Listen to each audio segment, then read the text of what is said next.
Kasama po natin sa linya, economist and national scientist, Professor Emeritus ng University of the Philippines, Dr. Raul Fabella. Good morning, sir. Good morning. Good morning, everyone.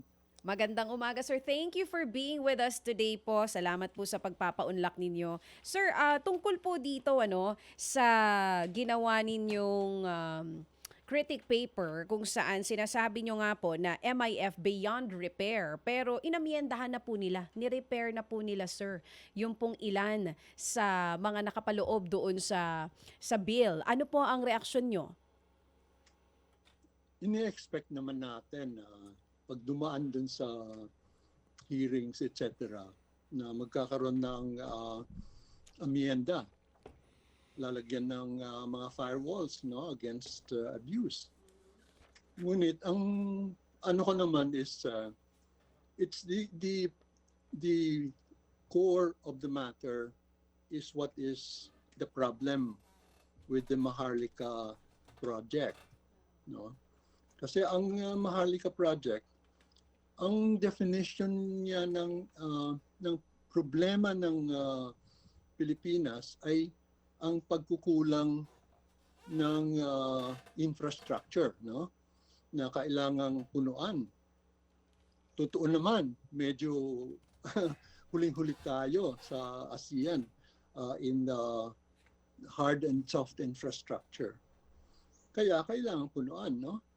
Ngunit ang problema ng infrastructure sa Pilipinas ay hindi hindi pagkukulang ng pipeline. Hindi pala.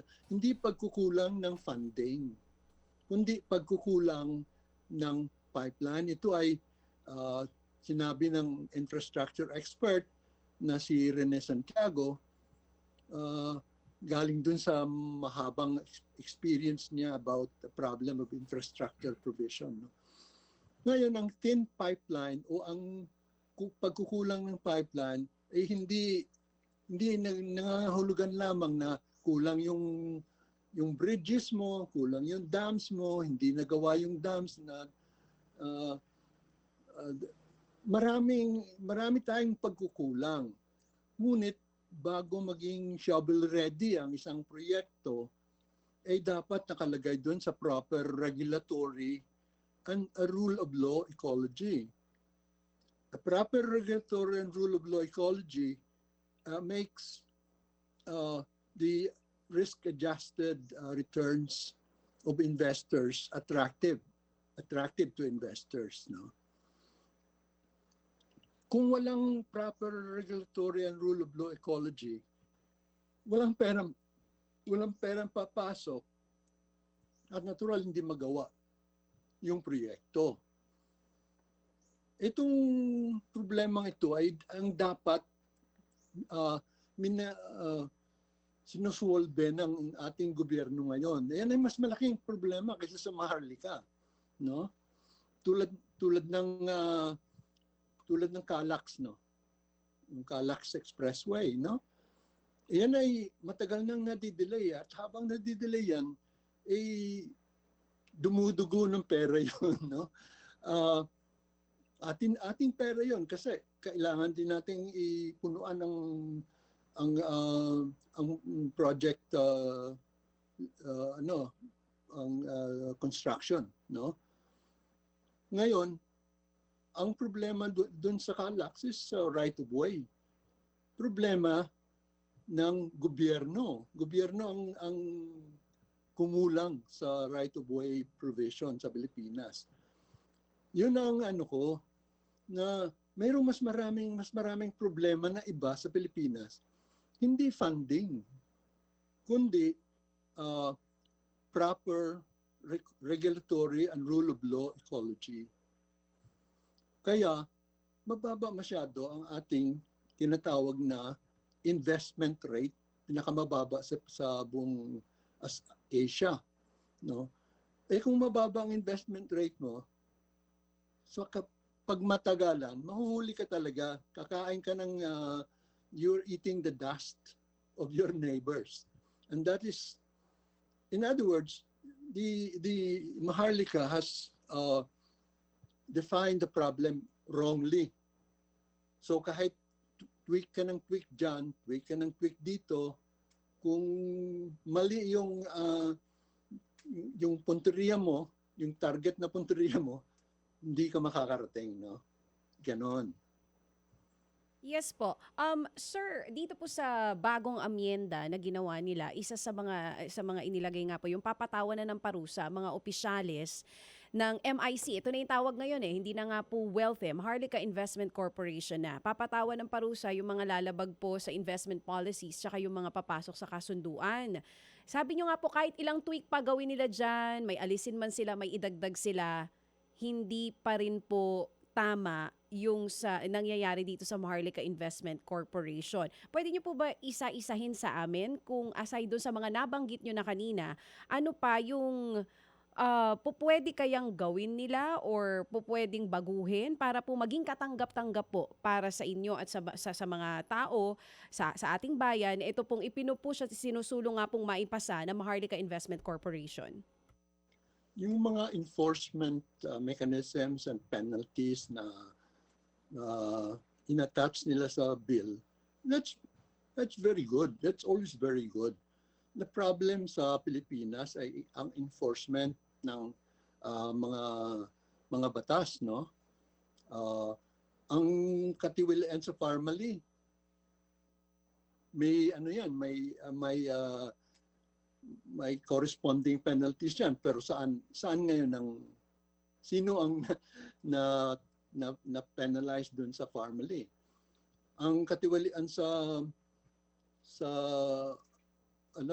fertilizer scam, may penalties. Pero sino naman ang mga na-penalize? Yung mga maliliit lang, no? Yung ibang malalaking personality dun sa fertilizer scam, nandiyan pa rin sa Kongreso, no? Yun ang problema kasi sa Pilipinas, our rule of law is very weak. And whenever there is a concentration of wealth in one particular place, maaring unti-unting nawawala, parang magic, no? Tulad ng Malampaya Fund. Ang Malampaya Fund ay may plano, no? Kung saan siya gagastusin. Pero nung pumasok na siya sa Philippine Treasury, nawala na lang. Baliw, hindi natin alam kung saan pumunta, no? Pero ang isang alam natin na katotohanan ay ang fertilizer scam pinanggalingan pala sa fund, no? So you can put a lot of firewalls and penalties, pero kung hindi mo naman ini-enforce, may problema ka. Doon ang gagaling yung pag-alala ng mga tao, no? Malaking problema kasi yung umpisa nila eh. Unang herit nila, bibili tayo kukuha tayo o bubuo tayo ng sovereign wealth fund, Maharlika Wealth Fund, no? Tapos, ang sabi naman ng mga eksperto, medyo may problema. May problema siya. Marami siyang inconsistencies. Hindi siya umaandar. O sige, tweak tayo ng tweak. Tweak tayo ng tweak. Tulad ng ginawa nila nung huli, no? Wala na yung presidente. Some exemptions were lifted, etc., no? Ang kinalalabasan pala, hindi Model 3 ang original offer ng Model 3 ay nawala. Ang kinalabasan ay e-trike. EV nga siya. EV siya pero hindi naman siya lithium ion. Lead acid battery pa siya, no? Ngayon, ang sabi ko, maganda may silbi ang tricycle, no? May silbi ang EV trike kahit lead acid. But let's push the reset button and just simply say, let's construct a good e-trike, no? That involves some thinking, no? Rather than, ang problema is, para bang minadali nila, parang bebentahan tayo ng isang magandang bagay na hindi pala, no? Kaya lumakas tuloy yung distrust o duda ng tao. So, base po dito sa sinasabi nyo na dapat natin gawin dito, reset button, wag i-push itong Maharlika Investment Corporation. So, what you're trying to say po ba, sir, is mag-create ng ibang investment fund at totally ibasura po itong Maharlika Investment Corporation? The way the history of Maharlika is of sovereign wealth funds in the Philippines is interesting, no? In terms of bills, kasi hindi naman bago na panukala ang sovereign wealth fund sa Pilipinas. Some time ago, Bam Aquino and Senator Ejercito also proposed a sovereign wealth fund for the Philippines. Ngunit walang asenso, no? Hindi nagkaroon ng traction, eka. No? Mas maganda pa ang fiscal position natin noon. 3% lang ang GDP ang deficit natin. Ngayon, ang deficit natin is around 9% of GDP. Ang debt natin ay nag-blow to 62% of GDP. At so ano ang nangyari ever since? Ang konsepto pareho lang, sovereign wealth fund, no? Ang nangyari naging presidente si BBM, no? At ang naging Speaker of the House si Speaker Romualdez, no? Kaya nakakataka ang isang konsepto na hindi man lang pinansin noon nung may kaya pa tayo. Ngayon 200 na ang signatories. Ibig sabihin nun, ang pinanggalingan ng Maharlika project is politika. Kung politika ang pinanggalingan ng Maharlika project, ang patutunguhan maaring politika din, no? No? So at the heart of every sovereign wealth fund or whatever you call it, no, is the concentration of resources under one umbrella. And then a group of people, select people, will employ it, deploy it nimbly, quickly, so that its rate of return is higher. Although you have to take more risk. That is why the risk is the idea of risk is that if your resources are needed for day-to-day operations, it's unwise to put that resources to greater risk, di ba? Kung medyo kulang ang resources mo, it is very unwise to put it to even greater risk. Opo. Yan ang tawag doon, gambler's folly, no? Na magdo-double down ka kasi para makuha mo yung losses mo, parang ganon, no? Opo. Hindi pwede. Okay, Professor, good morning, sir. Ito hong lang para mas maintindihan po ng mga nanonood, nakikinig po sa atin. As you know, meron po silang nilista, no, na allowable investments, right? Oo. Mahaba-haba ito. And then pinakamalaki ho dito, pinakamarami yung under letter I ngayon. Dati po J ito, ngayon po I, no? Kasama nga dito yung loans and guarantees to or participation into joint ventures or consortiums with Filipino and foreign investors para daw ho nga sa mga construction, mining, etc. And then yung pong sinasabi nga na maaari kang mamuhunan sa labas ng bansa sa mga domestic and foreign corporate bonds. Doon po sa mga nagtatanggol nito, sinasabi nila na itong paunang pera na makakalap, wala ng SSS, GSIS, no? Ito po lamang, including BSP dividends, ay pwede nilang palaguhin, palakihin. Opo, kasi nga, di ba, investment nga palaguhin. Sa inyo pong pagkakaalam ngayon, sa inyong pag-aaral sa economics, saan ho ba maaaring palakihin tong perang ito? Totoo bang kayang palakihin po ito? Sa anong pamamaraan kaya, kung meron man? Ang ang mga investment funds ay those are risk funds. In other words, pwede kang kumita. Okay. Pwede ka ring mabankrupt, no? Mm-mm. No? It's not one-way traffic na lumaki siya. Mm-mm. Ang Temasek lang, ang laki ng losses this year, no? At saka of course ang Malaysian Opo. fund, alam na natin kung ano nangyari, no? Opo. So it's a risk asset. Mm-hmm. Ngayon, ang principle ng risks is if you're big, then you can take losses and you can carry on, no? Mm-hmm.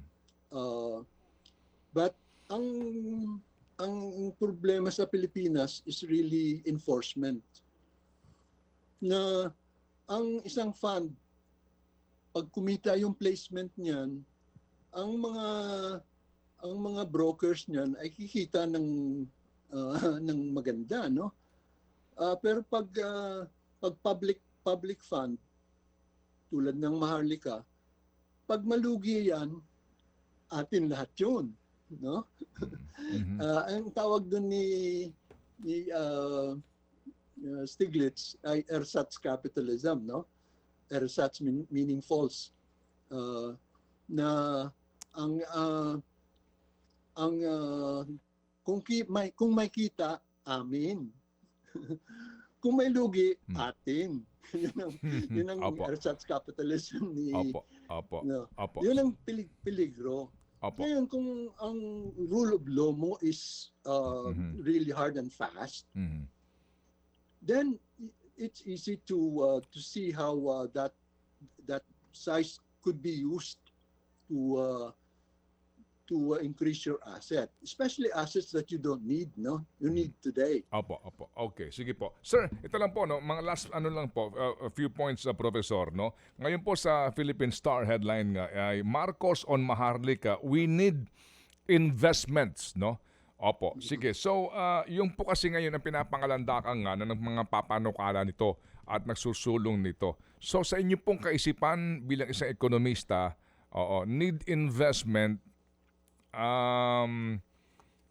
Sa gitna din po ngayon ng mga proyektong binanggit po ninyo na meron ho naman nag-i-invest sa atin, pero ang problema nga ay yung pong sistemang pinagdadaanan ng mga private investors dito po sa mga PPP projects na ito. Ano ho ang kaisipan nyo na talagang sa panahong ito, itong sinasabi po, tama ba itong sinasabi po ni Mr. Marcos ay hindi ho makatotohanan na we need investment sa pamamaraan po ng pagtataguyod ng isang Maharlika Investment Fund. Go ahead, sir, please. Yeah, Ted, that's a very good question. There are two lines in the headlines. One is we need Maharlika because we need investments. The second line is correct. We really do need investments. As I mentioned, mababa masyado ang ating investment rate. Pinakamababa sa ASEAN tayo. Kailangan natin talagang itataas yun. Ang problemang pinag-usapan is, yun ba ang Maharlika ang sagot doon sa low investment rate? Sa aking paningin, hindi. Merong mga eksperto dyan tulad ni Cosette Canilaw, no? PPP expert si Cosette, no? Ang sinasabi niya na actually, and I quote, a well-structured PPP will achieve what the Maharlika advocates want to do.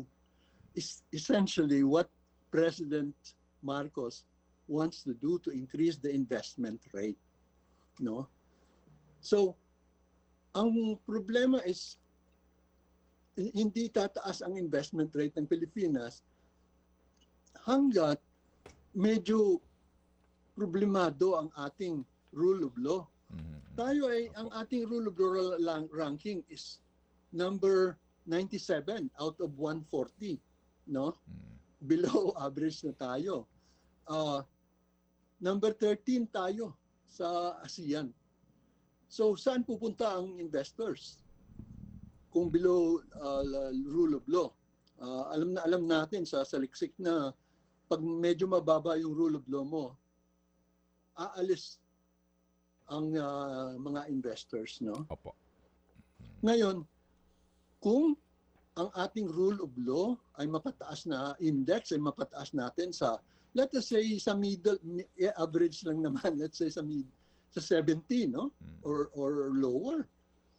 Ang sabi naman ni Bob Herrera Lim, na expert on investments, na mas malakas ang impact na sa pagtaas ng ating investment rate kaysa sa Maharlika Fund.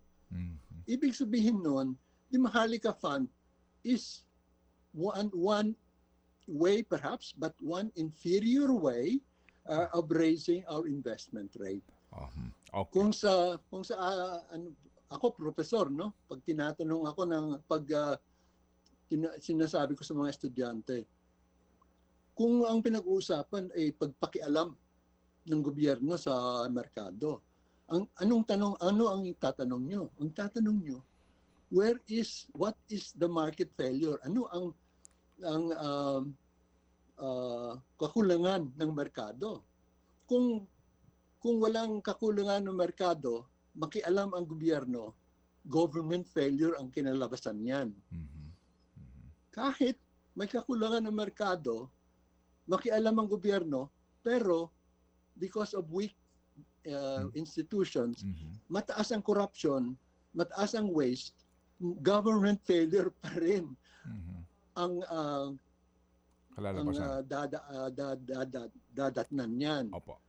Kaya sa Pilipinas, ang pinaka-importante is just get our rule of law right. Opo, sige po. Well said. Ngayon, alam mo, mas okay si BBM kaysa kay Duterte. Alam mo kasi si Duterte, may may tendency siya na to blame everything on the oligarchs. Na tapos nationalization of concession agreement, contracts, etc. That is terrible for the rule of law of the country. Hindi ginagawa yun ng BBM. Kaya lang, ang si BBM naman, ang idea niya is not to blame the oligarchs, but to construct an investment fund. Opo, sige po. Opo. Prof, ito ho, no? Sige, so magkaiba ng estilo, no? Itong dalawang leader ng Pilipinas, pero sa estilo ngayon ng isang panukala na mismong ang Pangulo umaamin na sa kanya nang galing ang kaisipan na ito na panghimasukan ang operasyon ng Bangko Sentral ng Pilipinas.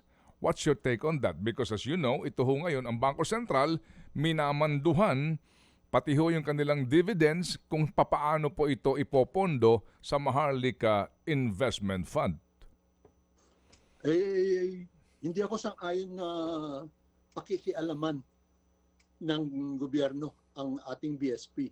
One bright spot in our economy is the credibility of the BSP.